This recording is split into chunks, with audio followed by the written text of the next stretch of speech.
कि तपाईँ आफ्नो पेसामा दक्ष हुँदाहुँदै पनि प्रमाणपत्र नपाएकोले जागिरबाट वञ्चित हुनुहुन्छ वा सिप सिकेर पनि सिप परीक्षणको प्रमाणपत्र पाउनुभएको छैन?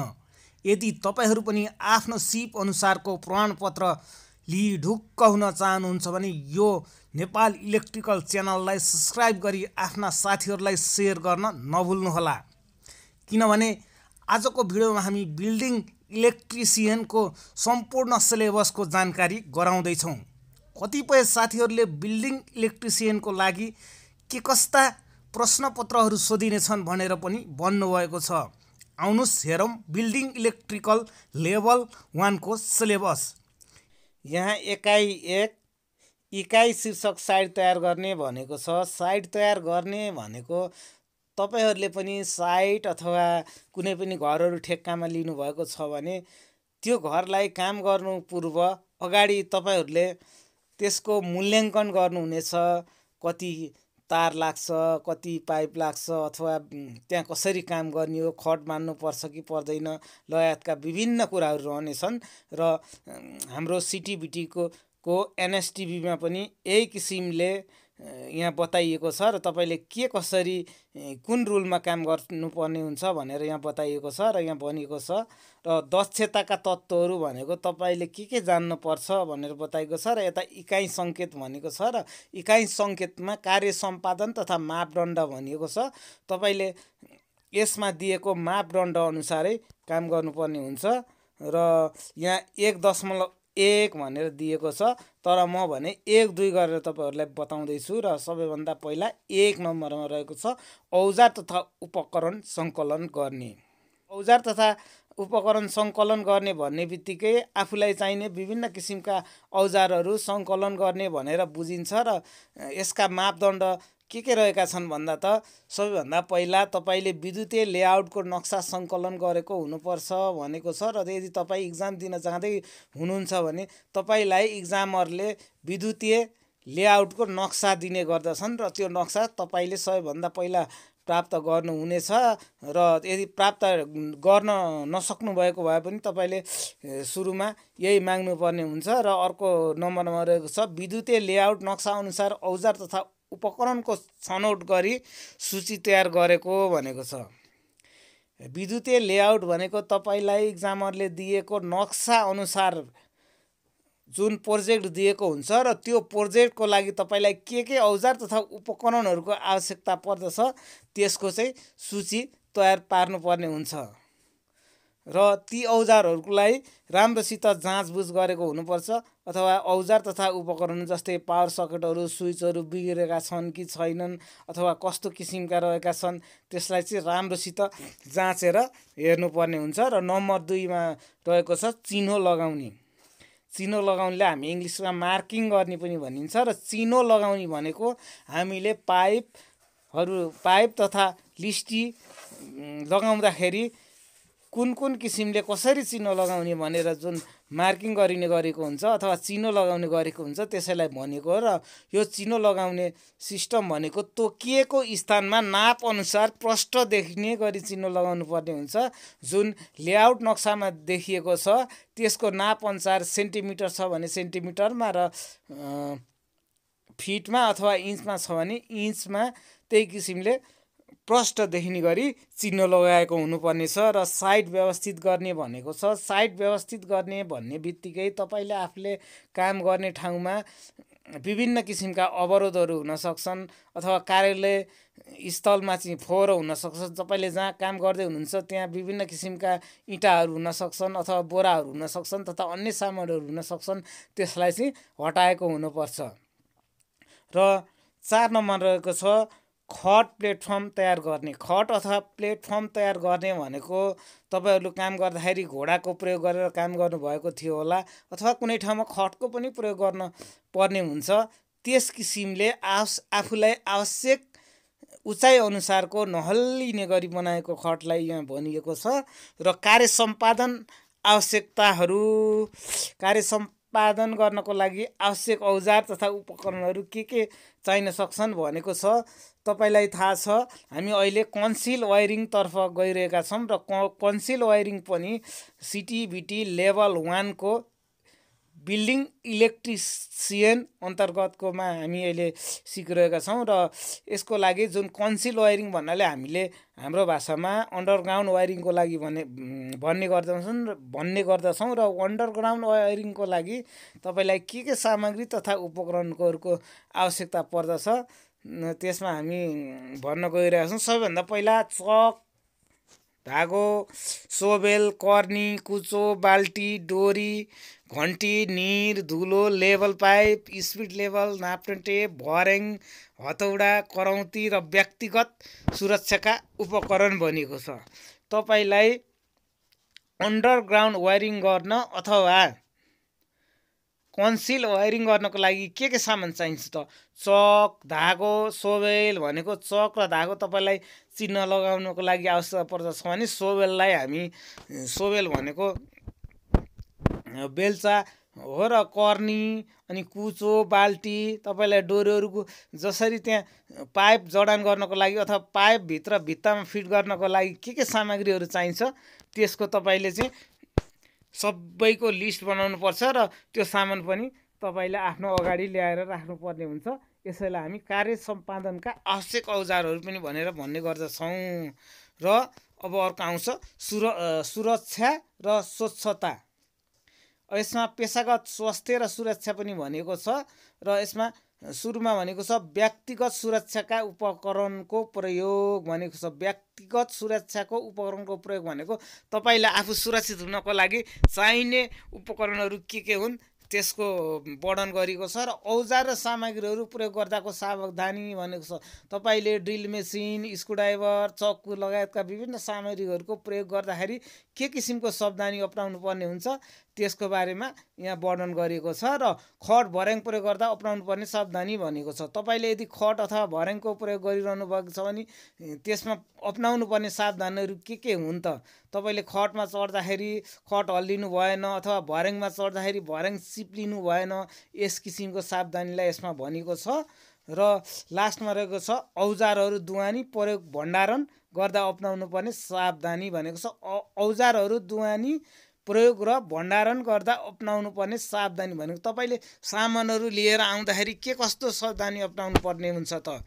तपाईँले यदि विभिन्न किसिमका सामानहरू गरुङ्गा भारी सामानहरू ल्याउँदाखेरि माथि बिजुलीका तार हुन्छन् कि अथवा यताउति दायाँ बायाँ ठोकिन सक्छन् अथवा विभिन्न किसिमको प्रब्लम आउन सक्छ अथवा समस्या आउन सक्छ। र यसरी सामानहरू ओसार प्रसार गर्दाखेरि योभन्दा अगाडि हामीले सिक्यौँ औजार दुवानी प्रयोग र भण्डारण गर्दा अपनाउनु पर्ने सावधानीहरू।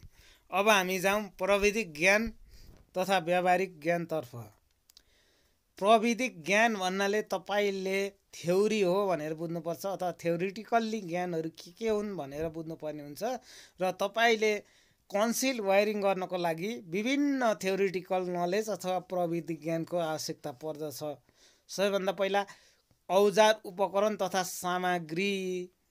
तपाईँले कन्सिल वायरिङ गर्दाको लागि के औजार तथा उपकरणहरूको प्रयोग गर्नुपर्छ भनेर भनिएको छ। र यसमा प्रयोग मात्र नभएर मर्मत तथा सम्भार र भण्डारण, मर्मत सम्भार तथा भण्डारण पनि भनिएको छ।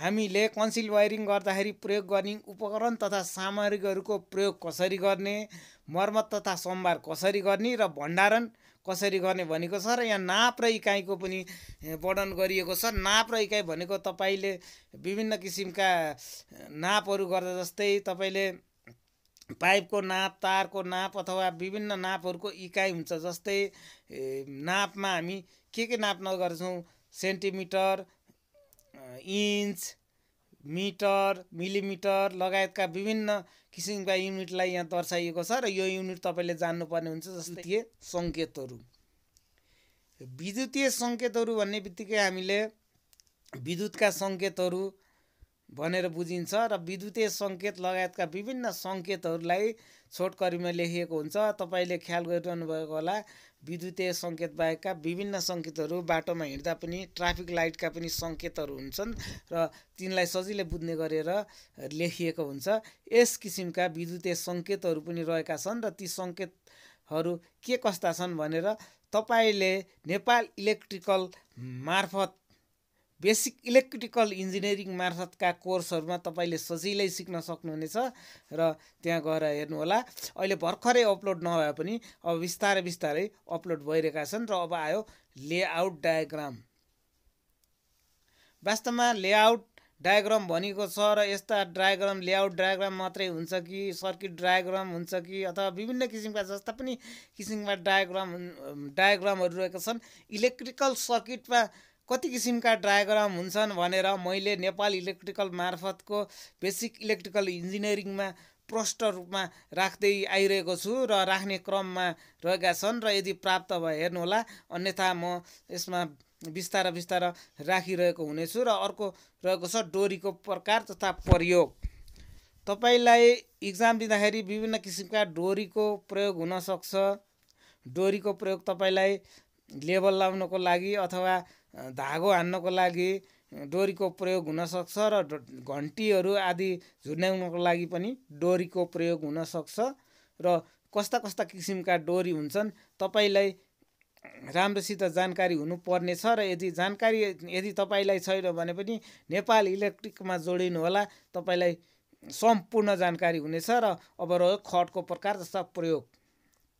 खट कति किसिमका हुन्छन् र यसलाई प्रयोग कसरी गरिन्छ भन्ने पनि तपाईँले स्पष्ट रूपमा जान्नुपर्ने हुन्छ। र लास्टमा रहेको छ कार्यस्थल तथा व्यवस्थापन। तपाईँले गर्ने कार्य अथवा तपाईँले जुन ठाउँमा इक्जाम दिनुहुन्छ त्यसलाई कार्यस्थल भनिन्छ र त्यसको व्यवस्थापन कसरी गरिन्छ भनेर पनि तपाईँलाई राम्रो नलेज हुनुपर्ने छ। अब इकाइ 1 र इकाइ शीर्षक रहेको छ साइट तयार गर्ने। यो भनेको दक्षताको मूल्याङ्कन भनेर भनेको छ। यो दक्षताको मूल्याङ्कन जसले तपाईँहरूलाई प्रश्नपत्र दिन्छन् अथवा सिटिभिटीले मूल्याङ्कन गर्ने विषय हो। र यसमा तपाईँ हेर्न चाहनुहुन्छ भने उनीहरूले कसरी अथवा इक्जामरले कसरी कार्य सम्पादन अथवा कसरी मापदण्ड निकालेर कसरी नम्बर दिने भनेर यहाँ बताइएको छ। यसको लागि 1-2वटा तपाईँलाई क्वेसनहरू भन्दै जान्छु। क्वेसन नभएर 1-2वटा तपाईँलाई औजार तथा उपकरण सङ्कलन गर्ने भनेर भनिएको छ, जसमा लेखिएको छ विद्युतीय लेआउट नक्सा सङ्कलन गरेको, विद्युतीय लेआउट नक्सा अनुसार औजार उपकरणको छनौट गरी सूची तयार पारेको र औजार तथा उपकरणको अवस्था जाँच गरेको हुनुपर्ने छ भनेको छ। र चिन्ह लगाउने भनेको छ तोकेको स्थानमा नाप अनुसार प्रष्ट देखिने गरी चिन्ह लगाएको हुनुपर्छ भनेर भनिएको छ। यो कुराहरू मैले योभन्दा अगाडि माथि नै भनिसकेको छु। र उनीहरूले कसरी नम्बर दिने हो, के हिसाबले नम्बर दिने हो भनेर पनि यो सिलेबसमा स्पष्ट भनिएको छ। र यसलाई योभन्दा अगाडि बताइरहनु पर्ने मैले जरुरत देखिएको छैन। त्यही भएर म योभन्दा अगाडि बढ्दैछु। र अब हामी आएका छौँ विषयवस्तु विवरणमा आएको छु। विषयवस्तु विवरण भनेको विषयवस्तु यसमा के संलग्न रहनेछन् भनेर भनिएको छ। र विषयवस्तुमा रहेको छ औजार तथा उपकरणको अवस्था। औजार तथा उपकरणको अवस्था यसको सीमा के हुनुपर्छ अथवा औजार तथा उपकरणहरू के कस्ता किसिमका हुनुपर्छ भन्दाखेरि यसलाई समावेश गर्न पनि सकिन्छ र समावेश गर्न पनि सकिने छैन भनेर यहाँ लेखिएको छ। औजार तथा उपकरणहरू टुटफुट नभएको र प्रयोग गर्न मिल्ने भनिएको छ। र व्यक्तिगत सुरक्षाका उपकरणहरू 2 नम्बरमा देखाइएको छ। र यसमा भनेको छ समावेश गर्न सकिने तर सीमित छैन भनेको छ। समावेश गर्न पनि सकिन्छ, नगर्न पनि सकिन्छ भनेर सिटिभिटीले यहाँ प्रष्ट भनेको छ। र यसमा लेखेको छ व्यक्तिगत सुरक्षाका उपकरणहरूमा हेलमेट, एप्रोन, मास्क, पन्जा, जुत्ता र चस्मा। यसलाई चाहिँ समावेश गर्न पनि सकिन्छ र नगर्न पनि सकिन्छ भनेर लेखिएको छ। र अब हामी आइसकेका छौँ इकाइ 2मा, जसको शीर्षक रहेको छ कन्सिल वायरिङ गर्ने। अब कन्सिल वायरिङ कसरी गर्ने भनेर यहाँ स्पष्ट मापदण्ड सहित सम्पूर्ण कुराहरू तोकिएका छन्, जसमा म 1-2 गर्दै तपाईँहरूलाई बताउँदैछु। र यहाँ 2.1 भनेको छ, म यसलाई 2 भन्नेछु, तपाईँहरू पनि त्यही किसिमले हेर्नुहोला। सबैभन्दा पहिला भनेको छ खाँचा बनाउने। अब खाँचा बनाउने मापदण्ड के छ त सिटिपिटीको? खाँचा बनाउँदा तपाईँले चिन्ह लगाएको ठाउँमा काटेको हुनुपर्छ। चिन्ह नलगाएको ठाउँमा तपाईँ काट्नुभयो भने फेल हुनुहुन्छ। जहाँ चिन्ह लगाएको छ त्यसै ठाउँमा काटेको हुनुपर्छ। र खाँचको चौडाइ पाइप सङ्ख्या र मोटाइ अनुसार तथा गहिराई पाइपको मोटाइ अनुसार बनाएको हुनुपर्छ भनेको छ। यदि तपाईँले खाँचा काटेको ठाउँमा पाइप राम्रोसित पुरिएन र पाइप राम्रोसित अटेको छैन अथवा प्लास्टर गर्दा बाहिर आउनेछ भने तपाईँ स्वत फेल हुनेछ। त्यही किसिमले तपाईँले तयारी गर्नुपर्ने हुन्छ। र अर्को 2 नम्बरमा रहेको छ पाइप बिछ्याउने। तपाईँले खाँचा काटिसकेपछि पाइप बिछ्याउनु पर्ने हुन्छ र पाइप बिछ्याउनको लागि के मापदण्ड रहेका छन् त? यो पनि 1-2 नम्बर अनुसार दिएको छ र तपाईँलाई म त्यही किसिमले बताउँदैछु। 1 नम्बरमा रहेको छ तारको सङ्ख्या तथा साइज अनुसारको पाइपको छनौट गरिएको हुनुपर्ने छ भनेको छ। तपाईँको तार कतिवटा जान्छ पाइपभित्र, त्यही किसिमको तारको साइज जुन किसिमको रहेको छ त्यही किसिमको पाइपको साइजको छनौट गर्नुपर्ने छ भनेर भनेको छ। र तपाईँले छनौट गरेको पाइपमा तार छिरेन अथवा तार एकदम तान्न गाह्रो भयो भने तपाईँ फेल हुन सक्नुहुनेछ। र पाइपलाई भित्ताको खाँचामा नकुच्चिने र नखुस्किने गरी बिछ्याइएर कसेको भनेको छ। पाइपलाई भित्ताको खाँचामा जुन तपाईँले पहिला खाँचा काट्नु भएको थियो, तराईतिर यसलाई झिरी काट्ने पनि भनिन्छ, हामीले खन्ने पनि भनिन्छ। जे होस्, पाइपलाई भित्र गाड्नको लागि काटिने जुन खाँच छ त्यसैलाई खाँच भनिएको छ। र पाइपलाई भित्तामा खाँचमा नकुचिने र नखुस्किने गरी बिछ्याइ कसेको भनेको जुन पाइप तपाईँले फिट गर्नुभएछ खाँचभित्र त्यसलाई नखुस्किकन अथवा राम्रोसित कसेको हुनुपर्ने छ। र अर्को नम्बरमा रहेको छ सर्कुलर बक्स लेआउट नक्सा अनुसार नसर्ने गरी फिट गरेको। अब पाइप फिट गरिसके तपाईँलाई विभिन्न किसिमका बक्सहरू, सर्कुलर बक्स लगायतका विभिन्न किसिमका बक्सहरू फिट गर्नुपर्ने हुन्छ। र त्यो बक्स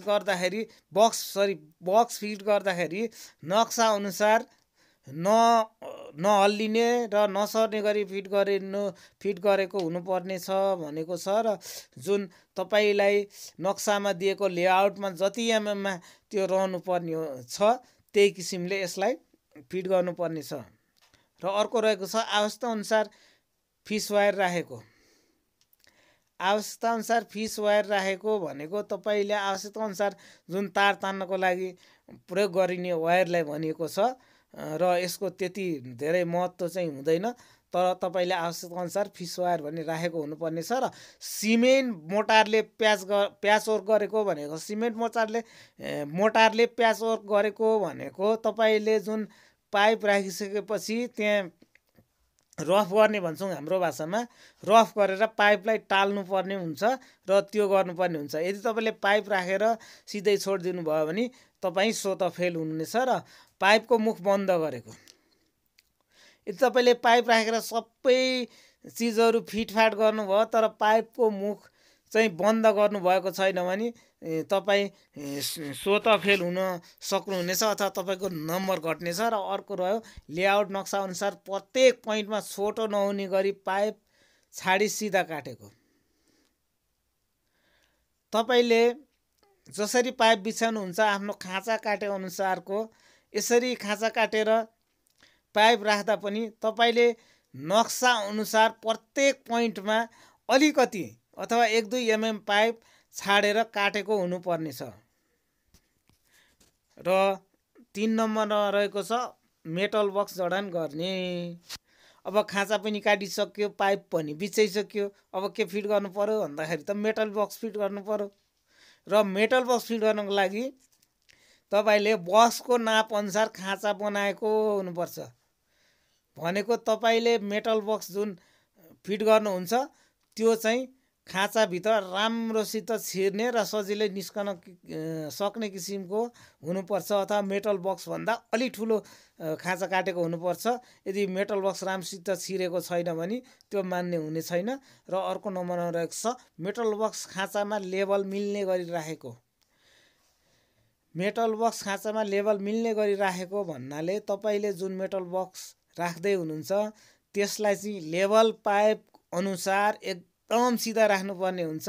1-2 mm पनि घटबड नहुने गरी 1-2 mm सायद मानिनेछ, तर तपाईँले 2-4 mm बिग्रिने गरी राख्नुभयो भने त्यसलाई मानिने छैन।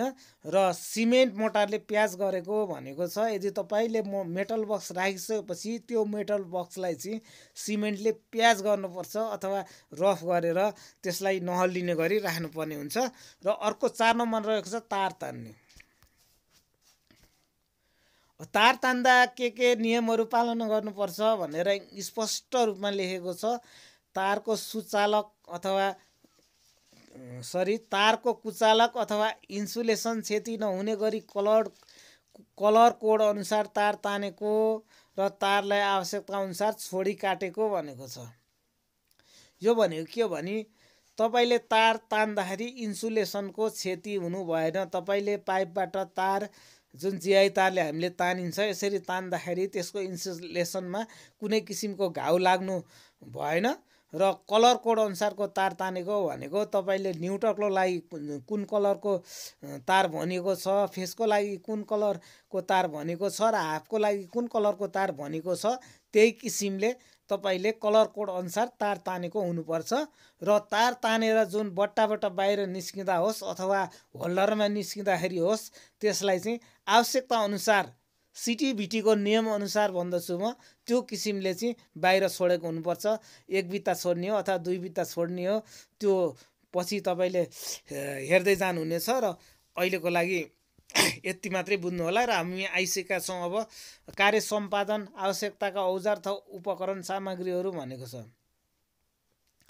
र यसरी तार तान्नलाई अथवा पाइप फिट गर्नको लागि के सामग्रीहरूको आवश्यकता पर्दछ। योभन्दा अगाडि हामीले के सिक्यौँ भने साइड तयार गरेर चिनो लाउनको लागि के सामग्रीको आवश्यकता पर्दछ भनेर हामीले योभन्दा अगाडि भनिसकेका छौँ भने अब आएको छ जुन पाइप फिटिङको लागि अथवा मेटल बक्स र तार तान्नको लागि के सामग्रीको आवश्यकता पर्दछ त भनेर यहाँ स्पष्ट भनिएको छ।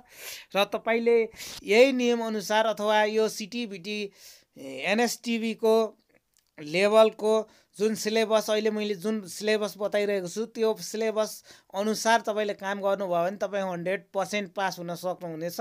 अन्यथा तपाईँलाई अप्ठ्यारो पर्न सक्नेछ। र यस प्रकार मैले भनेका विभिन्न कुराहरूलाई चाहिँ ध्यान दिएर हेर्नुहोला। र यहाँ कार्य सम्पादन गर्नको लागि आवश्यक औजार तथा उपकरण सामग्रीहरू भनेको छ।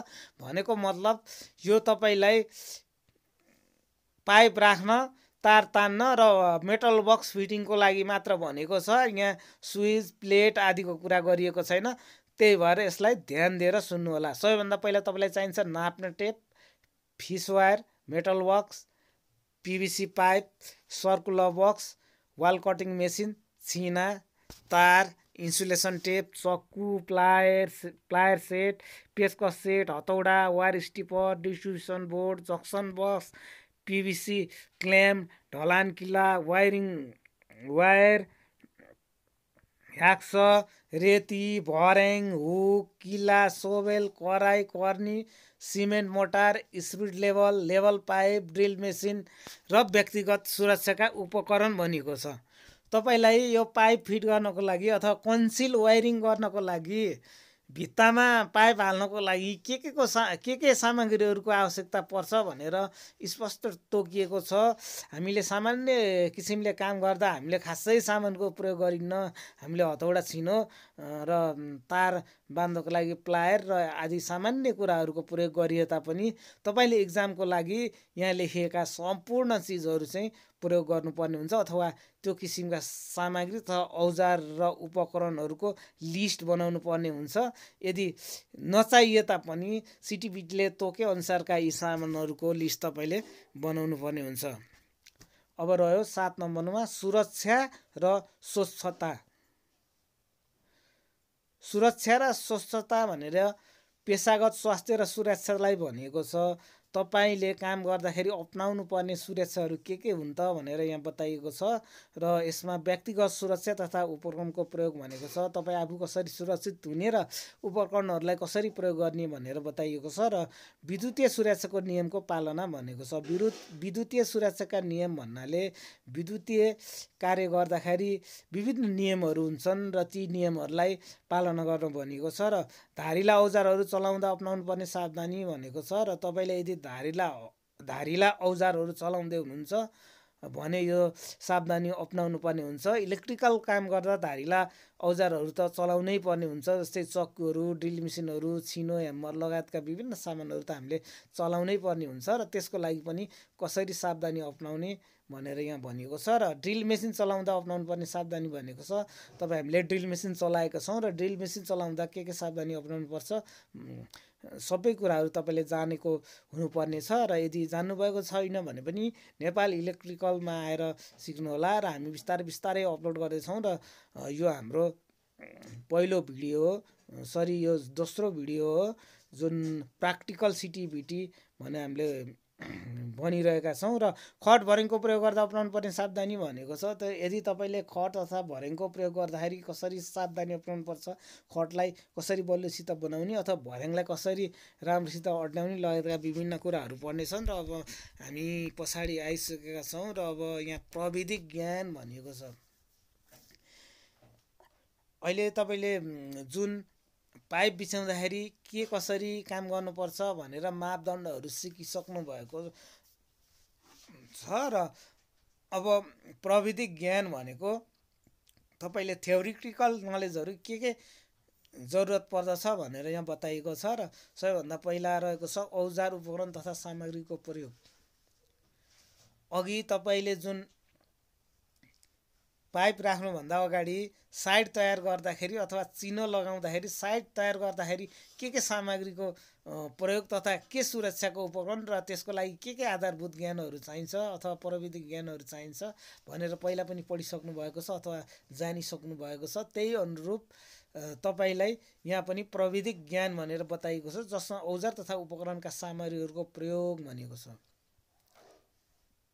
तपाईँले औजार उपकरण र सामग्रीहरूको प्रयोग कसरी गरिन्छ र यसलाई संरक्षण कसरी गरिन्छ भनेर पहिला नै जानिसक्नु भएको छ।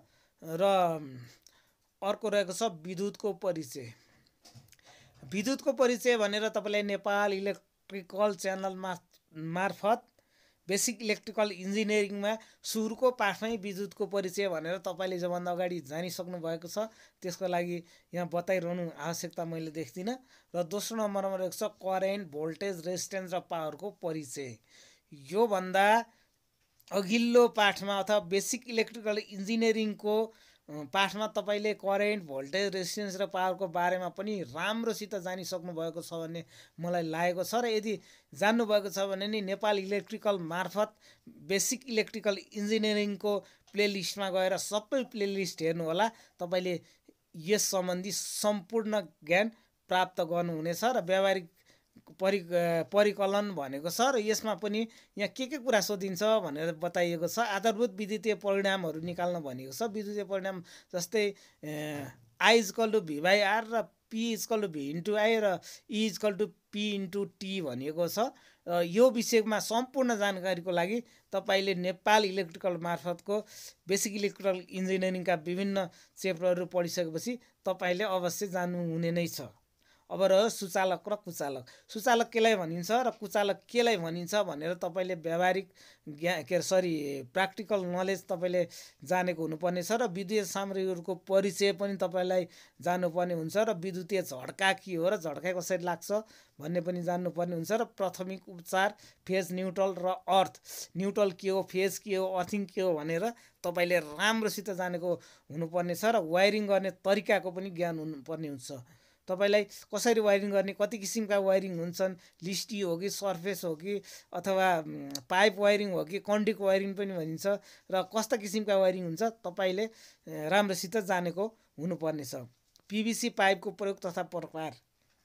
यदि तपाईँले पिभिसी पाइपको प्रयोग गरेर वायरिङ गर्दै हुनुहुन्छ भने पिभिसी पाइप कति किसिमका हुन्छन् र यसको प्रयोग कसरी गरिन्छ भनेर पनि तपाईँले जान्नुपर्ने हुन्छ। र तारको साइज र कलर कोड भनेको छ, तारको साइज र कलर कोड पनि तपाईँले जान्नुपर्ने हुन्छ। तारको साइज कति किसिमका हुन्छन् अथवा बत्तीको लागि कुन साइजको तार प्रयोग गर्ने र मेन फेसको लागि कुन साइजको तार प्रयोग गर्ने भनेर वायरिङ गर्दा प्रयोग हुने विभिन्न साइजका तारहरूको प्रयोग पनि तपाईँले जान्नुपर्ने हुन्छ। र तारको प्रकार तथा क्षमता, विभिन्न तारका साइजहरू हुन्छन् र प्रकार हुन्छन् र तिनीहरूका क्षमता के कति छन् भनेर पनि जान्नुपर्ने हुन्छ। र तारको प्रकार तथा क्षमता तपाईँले जानिसक्नुभयो। अब जक्सन बक्स, स्विच सकेट र डिस्ट्रिब्युसन बोर्डको प्रयोग भनेको छ। Junction box, switch socket, distribution बोर्डको साइज कति हुन्छ, कति प्रकारका हुन्छन् र जडान गर्ने स्थान कहाँ कहाँ हो र कुन ठाउँमा जडान गर्नुपर्ने हुन्छ भनेर पनि तपाईँले जान्नुपर्ने हुन्छ। वाल प्लग ग्रिप भनेको ग्रिपको प्रयोग तथा कति किसिमका ग्रिप हुन्छन् त्यो पनि तपाईँले जान्नुपर्ने हुन्छ। र तार तानेर बिछ्याउने प्रक्रिया लगायत पाइपको मुख बन्द गर्नुको महत्त्व पनि तपाईँलाई थाहा हुनुपर्ने हुन्छ। अब हामी आयौँ इकाइ 2मा र इकाइको शीर्षक छ कन्सिल वायरिङ गर्ने। र यो दक्षताको मूल्याङ्कनको विषय हो।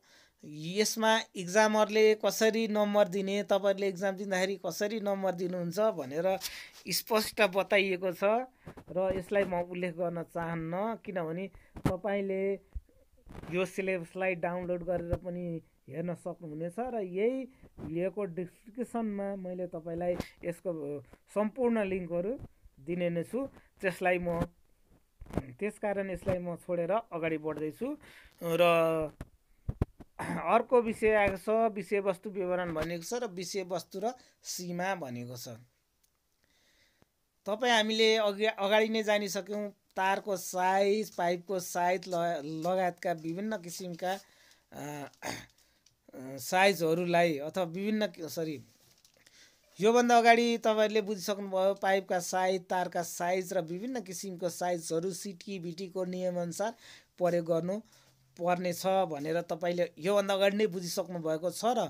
र यसमा पनि सीमा भनेको छ विषयवस्तु अथवा विभिन्न किसिमका उपकरण र त्यसको सीमा कति छ त भनेपछि कहाँसम्म प्रयोग गर्न सकिन्छ भनेर सिटिभिटीको एनएसटिभीले स्पष्ट रूपमा भनेको छ र यसलाई म तपाईँहरू सामु देखाउँदैछु र म साथै तपाईँहरूलाई वाचन गरेर पनि बताइरहेको छु। सबैभन्दा पहिला छ तारको साइज। तारको साइज कति किसिमका हुन्छन् र कुन तार कुन ठाउँमा प्रयोग गर्ने अथवा लाइटमा कुन तार प्रयोग गर्ने, पावर सकेटमा कुन तार प्रयोग गर्ने, एमसिबी बक्समा कुन तार प्रयोग गर्ने भनेर तपाईँहरूलाई थाहा हुनुपर्ने छ र यहाँ समावेश गर्न सकिने तर सीमित छैन भनेको छ।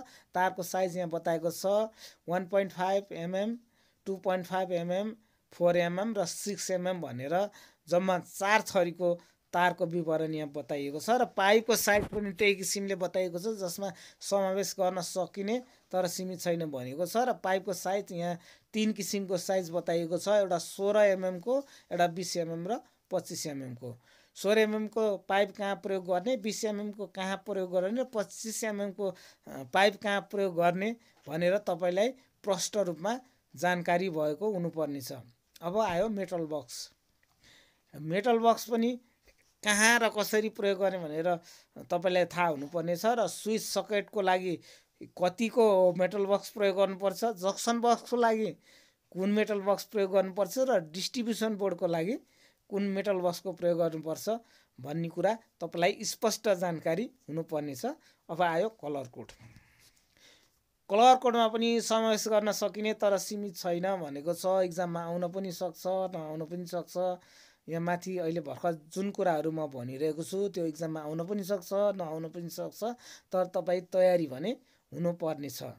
र कलर कोड के किसिमले भनेको छ अथवा कलर कोड के हो त सिटिभिटीको नियमअनुसार भन्दाखेरि कालो तारलाई न्युट्रल वायरको रूपमा प्रयोग गर्नुपर्ने हुन्छ। हरियो तारलाई अर्थ वायर अथवा ग्राउन्डिङ भनेर प्रयोग गर्नुपर्ने हुन्छ, जुन हामीले अर्थिङ पनि भनिन्छ।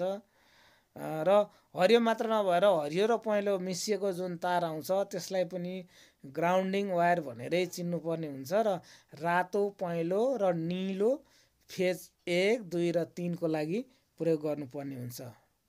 अझ हामीले हाम्रो भाषामा के भनिन्छ भने आर भनेको रातो, वाई भनेको पहेँलो र बी भनेको निलो अथवा आरवाईबी रेड, येल्लो, ब्लू भनेर तीनवटा फेसको लागि 3 किसिमको तारको प्रयोग हामी गरिरहेका हुन्छौँ। अब आयो तारको आवश्यकता अनुसार छोड्नु। तारलाई कति छोड्ने त? तपाईँहरूले आफूले वायरिङ गर्दाखेरि जति पनि तार छोड्न सक्नुहुन्छ, एक बिता छोड्नु होला अथवा कतिपय ठाउँमा लामै पनि छोड्नु होला। तर सिटिबिटी एनएसटिबीको नियमअनुसार तारलाई पनि उनीहरूले तोकेको नियमअनुसार छोड्नुपर्ने हुन्छ, जसमा यहाँ छुट्याइएको छ। स्विच सकेट बक्स भनेको छ, तपाईँले स्विच सकेटमा तार छोड्दाखेरि 150 देखि 300 एमएमसम्म छोड्नुपर्ने हुन्छ। र डिस्ट्रिब्युसन बोर्डको लागि 300 देखि 600 एमएमसम्म अथवा मिलिमिटरसम्म छोड्नुपर्ने हुन्छ। र लाइट फिक्सरको लागि 150 देखि 300 एमएमसम्म छोड्नुपर्ने हुन्छ। अब हामी इकाइ 3 मा आइसकेका छौँ र यसको शीर्षक भनेछ सर्फेस वायरिङ गर्ने। योभन्दा अगाडि तपाईँले कन्सिल वायरिङ गर्ने बारेमा राम्रोसित बुझिसक्नुभयो होला। यो सिलेबस हो र योभन्दा अझ स्पष्ट रूपमा तपाईँले नेपाल इलेक्ट्रिकल मार्फत विभिन्न क्लासहरूमा सिक्नु नै हुनेछ। र मैले यसमा अहिले सिलेबसको वर्णन मात्रै गरिएको छु र सिलेबस अनुसार हामी अहिले इकाइ 3 मा आइसकेका छौँ र इकाइ 3 मा रहेको छ सर्फेस वायरिङ गर्ने। सर्फेस वायरिङ भन्ने बित्तिकै तपाईँले बुझिसक्नुभयो होला, अन्डरग्राउन्ड नगरेर बाहिर वायरिङ गर्ने अथवा कि त पाइप वायरिङ गर्ने कि त लिस्टी वायरिङ गर्ने। सर्फेस वायरिङ गर्ने भनेको त्यही हो। र अब सुरु गरौँ। र सर्फेस वायरिङ गर्दाखेरि के गर्नुपर्छ? सबैभन्दा पहिला 1 नम्बर रहेको छ मार्किङ गर्ने। चाहे कन्सिल गर्नु चाहे सर्भिस गर्नु, मार्किङ त गर्नै पर्छ। मार्किङ गरेर धागो नहानेसम्म वायरिङ गर्ने कुरो पनि भएन र काट्ने अथवा फुटाउने कुरो पनि भएन। र मार्किङ गर्नेमा भनेको छ भित्तामा ठाडो अथवा भर्टिकल अथवा तेर्सो चिन्ह लगाएको र सिलिङमा चिन्ह लगाएको हुनुपर्छ भनेको छ।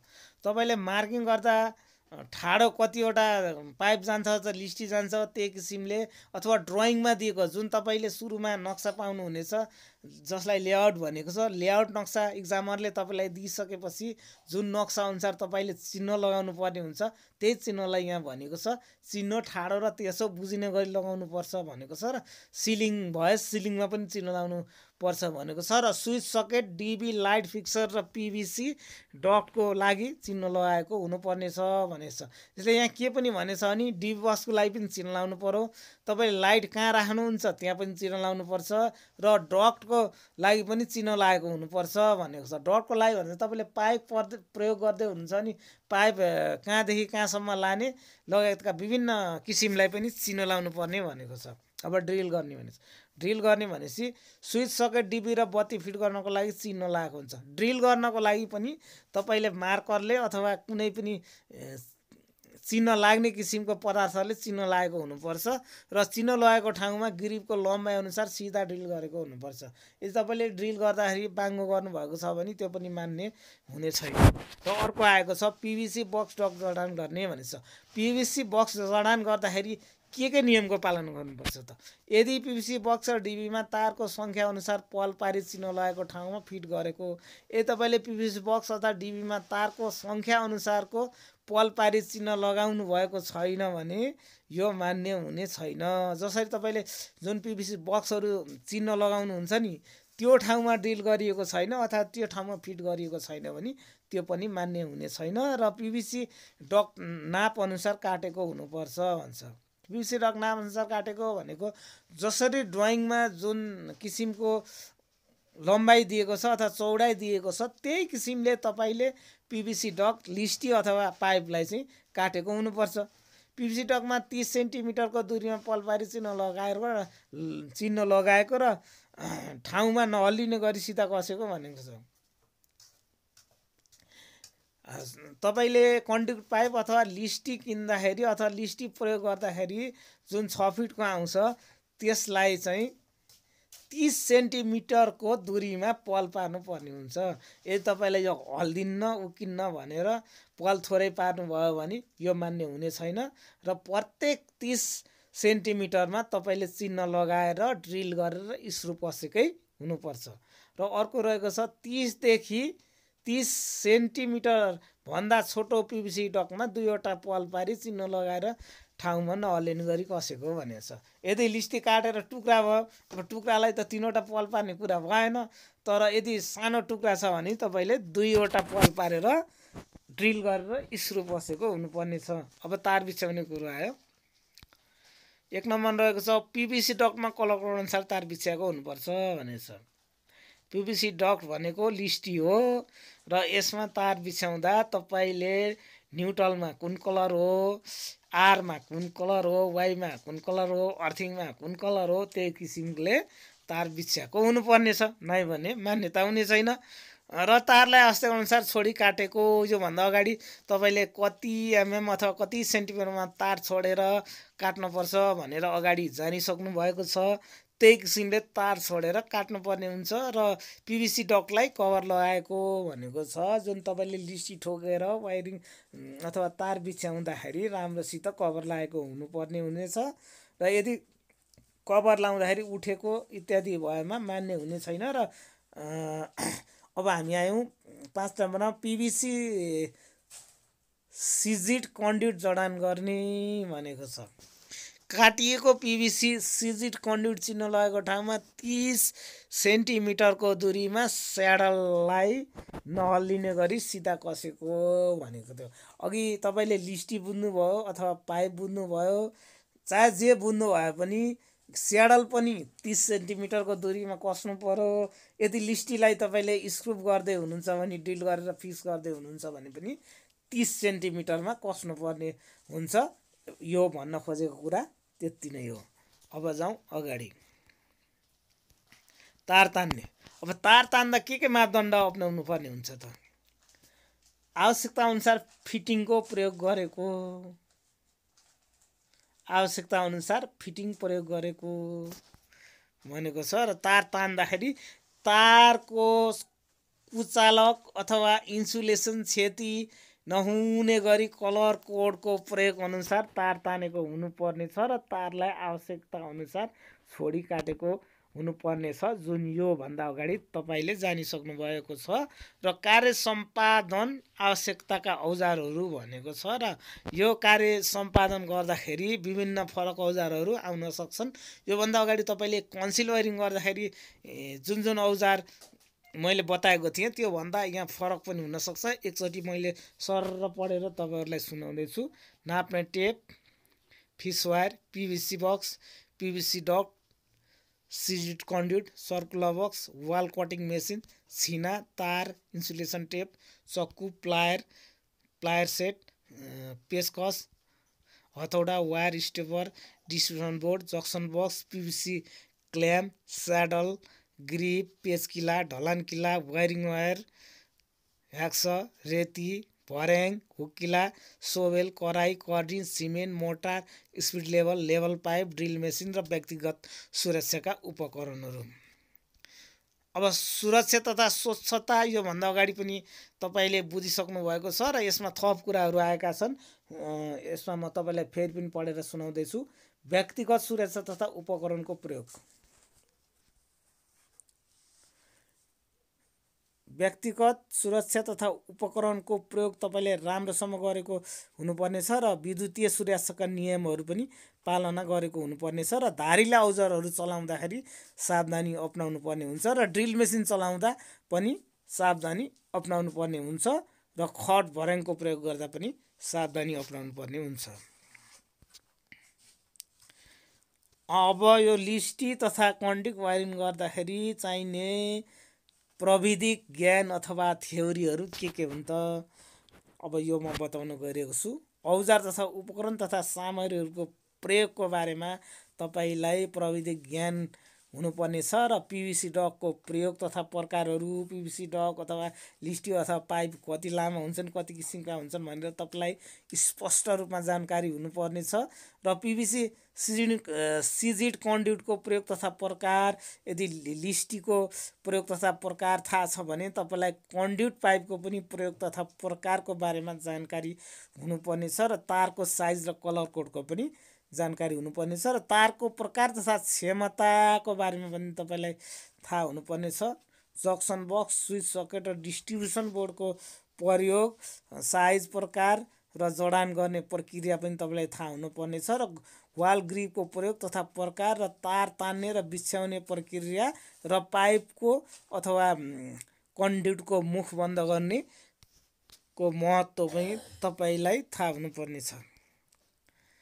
अब हामी इकाइ 3 मा आइसकेका छौँ र यसको शीर्षक रहेको छ सर्फेस वायरिङ, जुन तपाईँले योभन्दा अगाडि बुझिसक्नु भएको छ र यसमा चाहिँ दक्षताको मूल्याङ्कन भनिएको छ।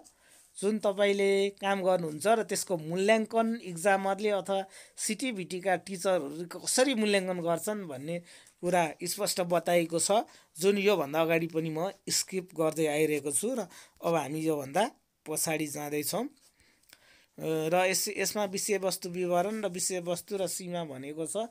जुन पाइपको सीमा, तपाईँले प्रयोग गर्ने तारको सीमा लगायतका जुन सर्फेस वायरिङ गर्नु पर्दाखेरि आवश्यकता पर्ने समय सीमा सिटिभिटीबाट तोकिएको छ, यही सीमालाई यहाँ भनेको छ। र कलर कोड भनेको छ। कलर कोड मैले पहिला पनि भनेको छु, कालो तार न्युट्रल वायर, हरियो र पहेँलो वर्च वायर, रातो पहेँलो निलो फेज अनुसार 1 र 2, 3 फेज अनुसारको तार भनेर भनिसकेको छु र आवश्यकता अनुसार तार छोड्नुपर्छ पनि भनेको छु र यो पनि पहिलाकै अनुसार हो। स्विच बक्सको लागि 150 देखि 300 mm, डिबी बक्सको लागि 300 देखि 600 mm, लाइट फिक्सरको लागि 150 देखि 300 mm र आवश्यकता अनुसारको फिटिङ भनेको छ र यसमा समावेश गर्न सकिने तर सीमित छैन भनेको छ। यसमा इन्स्पेक्सन एल्बो भनेको छ, लङ एल्बो भनेको छ, इन्स्पेक्सन टी भनेको छ, सकेट भनेको छ, जक्सन बक्स भनेको छ। यो कुरा भनेको तपाईँलाई पाइप वायरिङ अथवा कन्डक्ट वायरिङको लागि आवश्यकता पर्दछ, अन्यथा लिस्टीको लागि यो आवश्यकता पर्दैन। अब हामी एकाइ 4 मा आइसकेका छौँ र एकाइ 4 को शीर्षक रहेको छ विद्युतीय सामग्री तथा उपकरण जडान गर्ने। योभन्दा अगाडि हामीले कन्सिल वायरिङ गर्ने अथवा अन्डरग्राउन्ड वायरिङ गर्ने, अनि त्यसपछि हामीले सिक्यौँ त के भन्ने जुन सिलेबस हामीले हेऱ्यौँ, के किसिमले र कसरी काम गर्नुपर्छ र के गरिन्छ भनेर जुन हामीले हेऱ्यौँ त्यो थियो कन्सिल वायरिङ र सर्फेस वायरिङको बारेमा। र वायरिङ गरिसकेपछि कसरी फिटिङ गर्ने, हाम्रो भाषामा यसलाई फिटिङ भनिन्छ र यहाँ भनेको छ इकाइ 4 मा विद्युतीय सामग्री तथा उपकरणको जडान गर्ने भनेको छ र यसका मापदण्डहरू के छन् भनेर पनि यहाँ प्रष्ट भनिएको छ। र सुरुमा रहेको छ 1 नम्बरमा स्विच र लाइट फिक्सर जडान गर्ने। अब तपाईँले स्विच फिटिङ गर्दा र लाइट फिटिङ गर्दाखेरि कस्ता कस्ता किसिमका मापदण्डहरू अपनाउनुपर्छ जुन सिटिभिटीका नियमअनुसार रहेका छन् र यदि तपाईँले पनि इक्जाम दिँदाखेरि लाइट स्विचहरू फिटिङ गर्दा यही मापदण्डको प्रयोग गर्नुपर्ने हुन्छ।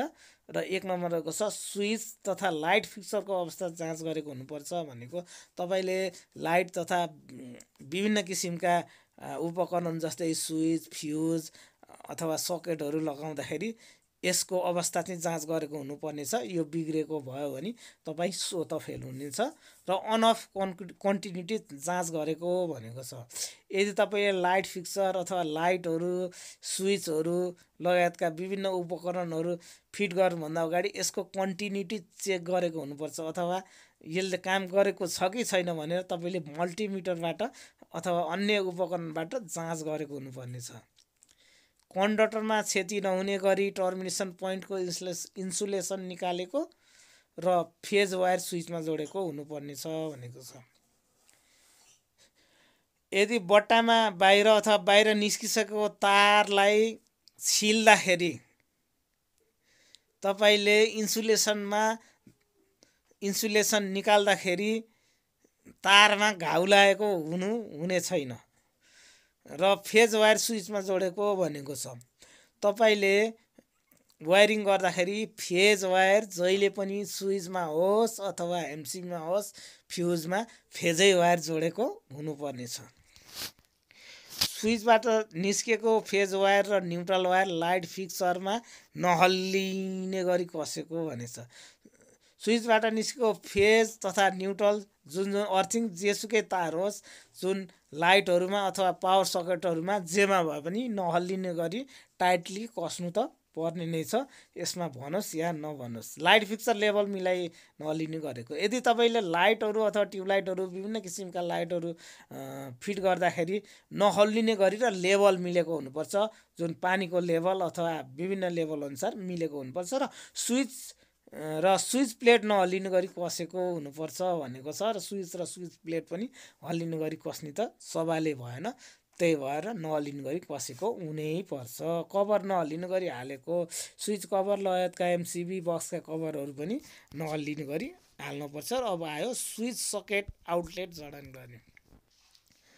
स्विच सकेट आउटलेट जडान गर्दा के कुरामा ध्यान पुर्याउनु पर्छ अथवा सिटिभिटीको मापदण्ड अनुसार के तोकिएको छ यो पनि हेरौँ। स्विच सकेटको अवस्था जाँच गरेको हुनुपर्ने छ।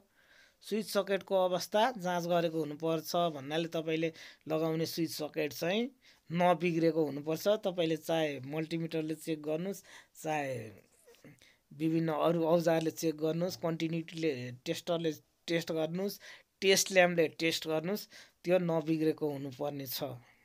कन्डक्टरमा क्षति नहुने गरी टर्मिनेसन पोइन्टको इन्सुलेसन निकालेको भनेको छ। हामीले तार छिल्दाखेरि कन्डक्टरमा कुनै पनि किसिमको क्षति पुग्नु भएन र आवश्यकता भन्दा धेरै छिल्न पनि भएन तारलाई। र फेज वायर स्विचमा जोडेको हुनै पर्यो। स्विचबाट निस्केको फेज वायर सकेटको यालमा र न्युट्रल वायर यानमा र अर्थ वायर ईमा नहल्लिने गरी जोडेको। तपाईँले स्विच सकेट अथवा पावर सकेट जोड्दाखेरि स्पष्ट रूपमा एल एन र ई लेखेको हुन्छ। एल लेखेको ठाउँमा फेज, एन लेखेको ठाउँमा न्युट्रल र ई लेखेको ठाउँमा नबिर्सिकन अर्थिङ जोडेको हुनुपर्ने छ। अन्यथा तपाईँले गरेको फिटिङलाई मान्यता दिइने छैन।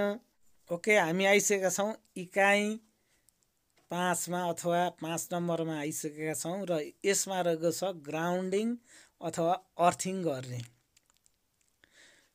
हामीले अर्थिङ त सधैँ गरिरहेका छौँ र सिटिभिटी एनएसटिभीको मापदण्ड अनुसार कसरी अर्थिङ गर्ने भनेर यहाँ स्पष्ट लेखिएको छ र यसलाई म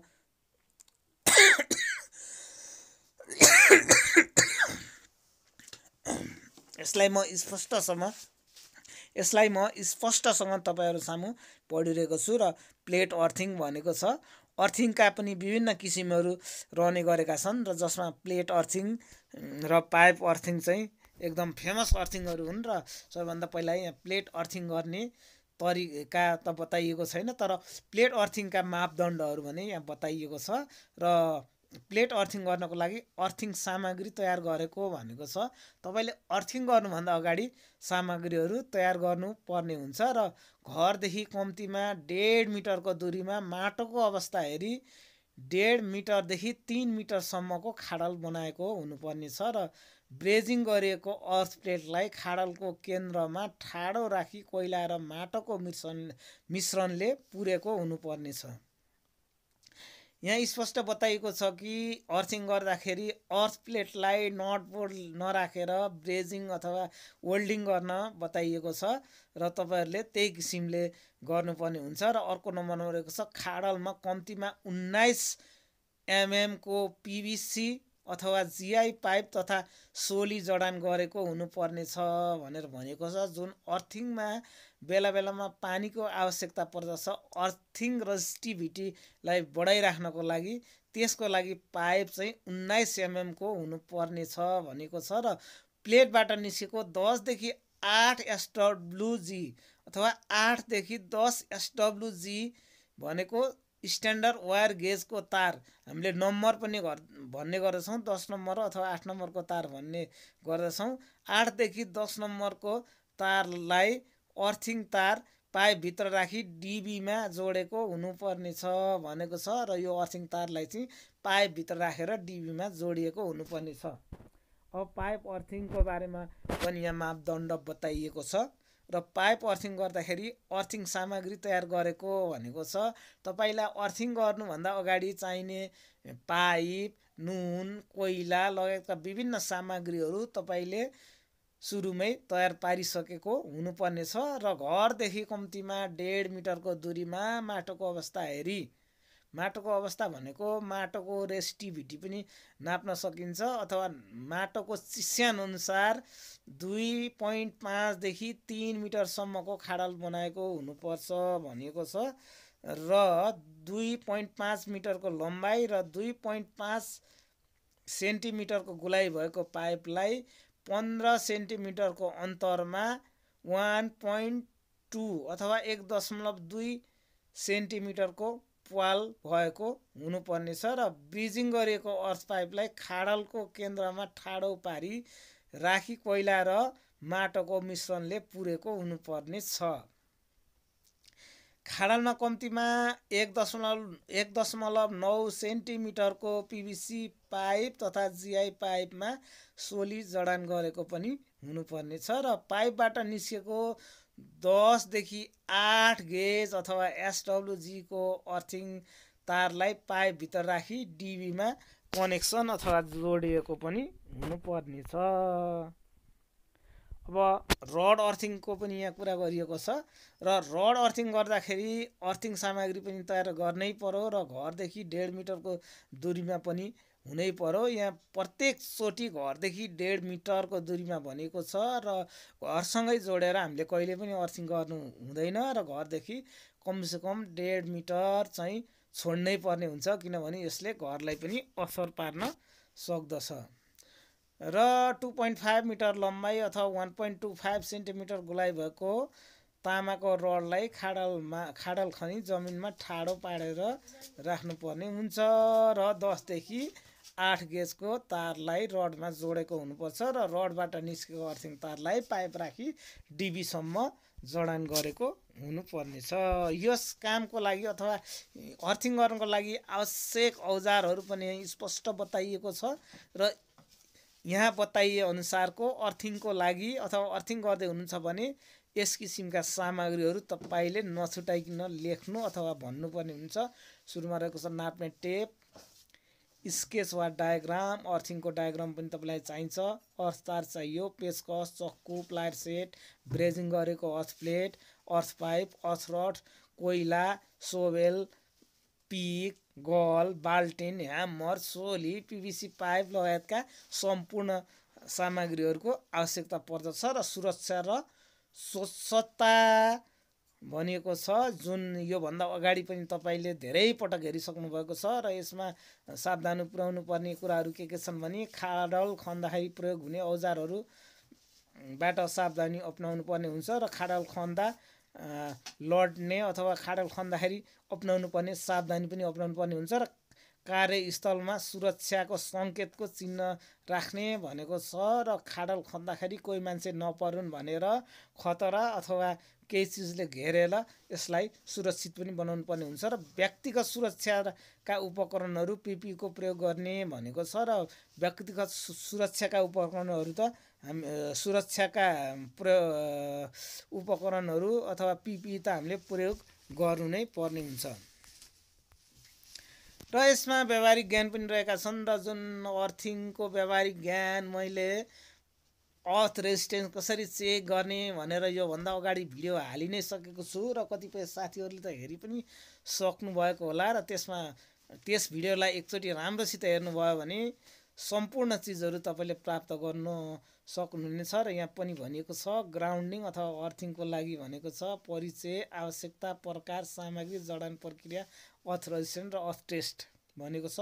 परिचय अर्थिङ भनेको के हो अथवा किन आवश्यकता पर्छ र कति प्रकारका अर्थिङ हुन्छन् र सामग्रीहरू के चाहिन्छ अर्थिङ गर्दा र जडान गर्ने प्रक्रियाहरू के हुन् भनेर तपाईँ स्पष्ट रूपमा जानकारी भएको हुनुपर्छ तपाईँलाई। र जडान प्रक्रिया पनि थाहा हुनुपर्नेछ र अर्थ रेजिस्टेन्स र अर्थ टेस्टको बारेमा मेरो भिडियो योभन्दा अगाडिको अर्थ रेजिस्टेन्स टेस्टको भिडियो हेर्नुभयो भने तपाईँ स्पष्ट हुन सक्नुहुनेछ। र अब टिचरहरूले अथवा सिटी, भिटी, एनएसटिभीका टिचरहरूले कसरी मूल्याङ्कन गर्नेछन् भनेर लेखिएको यो सिलेबस हो। यसमा हामीलाई आवश्यक कुराहरू केही हुन्न र तपाईँ हेर्न चाहनुहुन्छ भने अघि भने चाहिँ हेर्न पनि सक्नुहुनेछ। र आजको भिडियो लगभग अन्त्य भइसकेको छ र च्यानललाई सब्सक्राइब गर्न नभुल्नुहोला। र तपाईँ जस्तै इलेक्ट्रिकल अथवा विद्युत वायरिङ अथवा इलेक्ट्रिकल सम्बन्धी सिक्न इच्छुक साथीहरू छन् भने उहाँहरूलाई सेयर गर्न नभुल्नुहोला। चाहे व्हाट्सएपमा सेयर गर्नुहोस्, चाहे फेसबुकमा सेयर गर्नुहोस्, तर सेयर गर्न पनि नभुल्नुहोला। धन्यवाद।